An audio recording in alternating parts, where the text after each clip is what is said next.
Hi, thanks for downloading. My name is Rick Breslin with Drive-Thru Interactive, and today we have a video podcast. We're actually going to be interviewing Tom O'Keefe with Bizac.com, and we're going to talk about his startup and go through a few questions about his website that we just recently developed. So without further ado, how's it going, Tom? I'm great, thank you. And thank you for your interest in Bizac, Rick.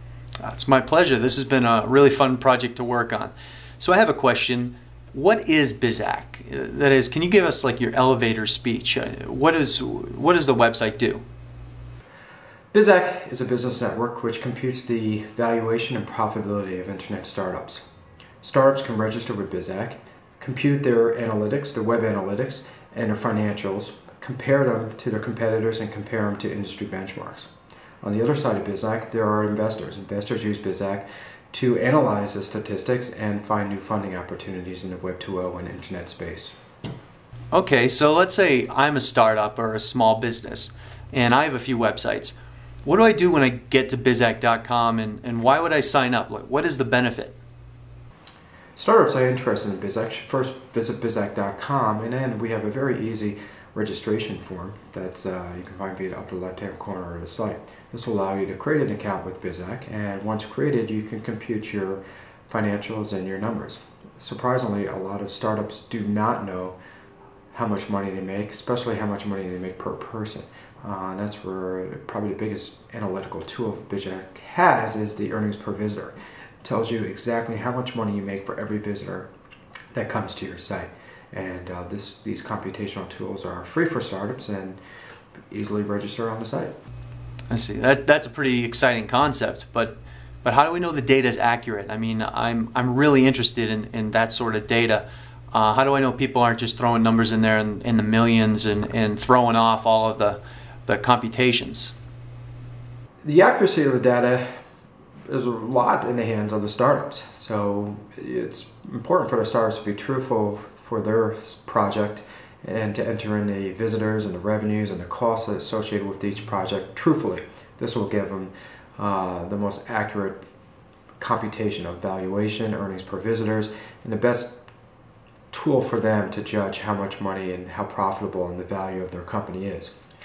On the other side, we do monitor every single data that comes into Bizac, and if the number looks wrong, we will delete it. We will exclude it from the benchmarks. We will follow up with the startup and ask them to either confirm or update the numbers, and if neither are done, then we will delete them from the benchmarks, because some numbers are obviously very skewed. If a company is making $1 million and doesn't even have a website up, probably not the correct number. So we will do quality control, but a lot of it's placed in the hands of the entrepreneur to be truthful with his analytics and his financials, and then he'll get the best results from Bizac from doing so. Okay, so if I can check out these industry averages and compare my stats against industry benchmarks and types of websites like mine, does that mean I can see other websites, like my competitors' stats? Can I look at that data? Startups and entrepreneurs can view the individual analytics and financials for their companies only, for their projects only. They cannot view data for competitors. They cannot view other companies' numbers. They can view the averages of all. You can view average according to industry, business type, revenues.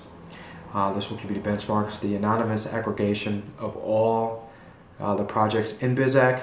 However, startups cannot view their competitors. So if you're looking to do Bizac to do some spying on your competitors, you can't do it. You can see what people in your industry average, what the average numbers are. However, you cannot see specifics for XYZ.com. This cannot be done via Bizac on the startup or investor side. Investors, on the other hand, are allowed full access to Bizac, and they can compare the numbers for individual startups and the benchmarks. However, investors pay a decent subscription price to make sure that they are actually investors and not just someone looking to spy on other companies' numbers. Okay, so it's pretty locked down for startups. I can definitely see the benchmarks, compare my stuff.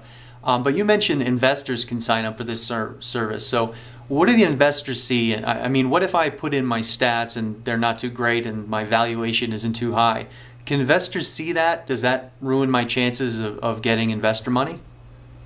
That is correct. Investors are the other side of BizAc, and they have full access to all the numbers, and they can see individual stats for each company, each project website.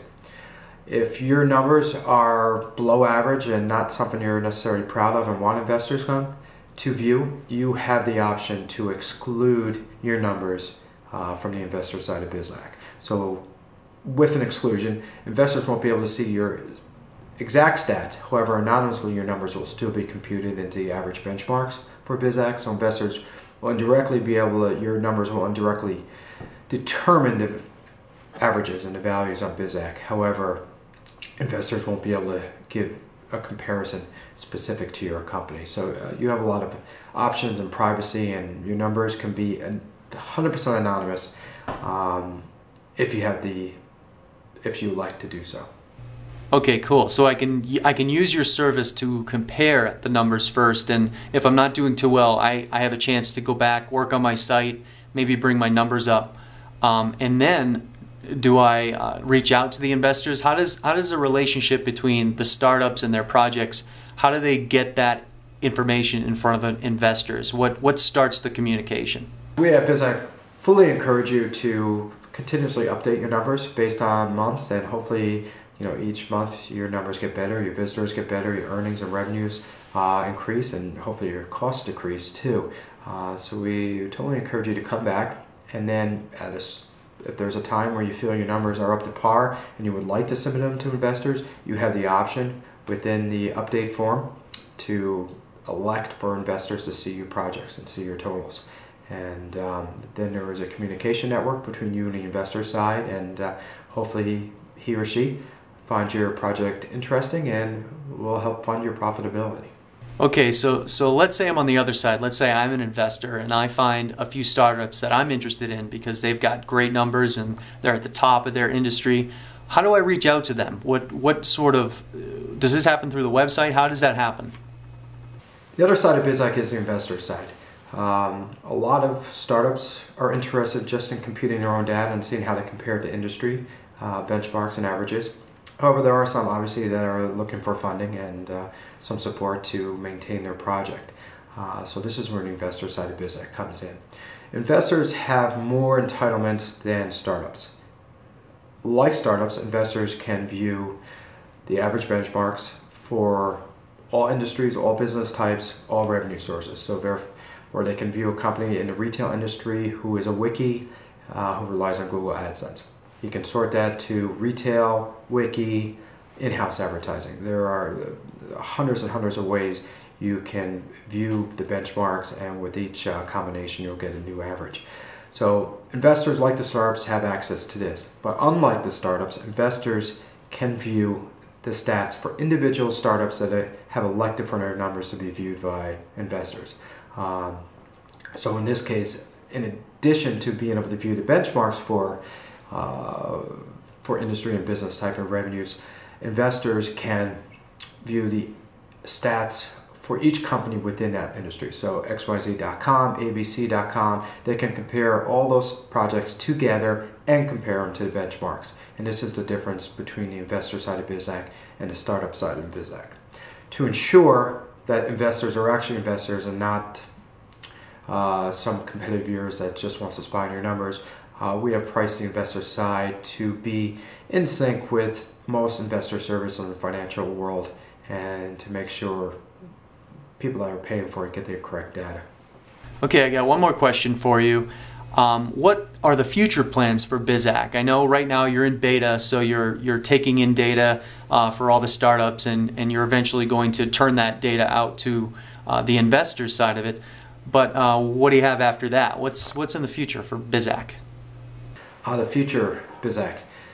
Well, the immediate future, right now we're collecting data and computing it and creating the average benchmarks. Once enough data has been collected, we will release a comparative analysis for both startups and investors, and then after that allow the investors to access the information. From there, we will definitely be keeping a little of the future plans under wraps. We believe with the data there's a lot of options to go after there, but we have to wait and see how it grows and see how it expands to people's feedback and reactions, and hopefully we'll grow from there. Thanks, Rick. Well, thank you, Tom. This has been great. I really appreciate it. Hopefully this gets the word out about your new website, and also the two user groups that it pertains to, the investors and the startups who are probably curious about how their website's doing and how much money their website might be worth. So have a great day. Thank you for watching our video podcast this time around. Hope you subscribe to our feed at drivethru.us.com.